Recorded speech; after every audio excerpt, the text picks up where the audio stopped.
Hey guys, in this video, I will show you how to connect Claude with ClickUp. Alright, let's begin. First, open Claude and click on your profile icon in the bottom left corner of the screen. From there, select Settings and navigate to the Connectors section.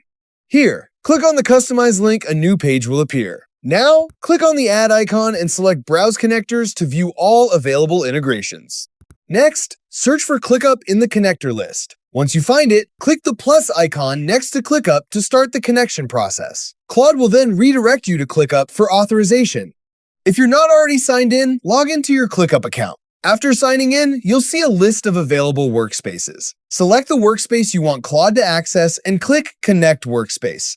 Once the authorization is complete, Claude will be connected to your ClickUp workspace. This allows Claude to access relevant project information and help you work more efficiently within your ClickUp environment. So that's basically how you can connect Claude with ClickUp. That's it for this video. Thanks!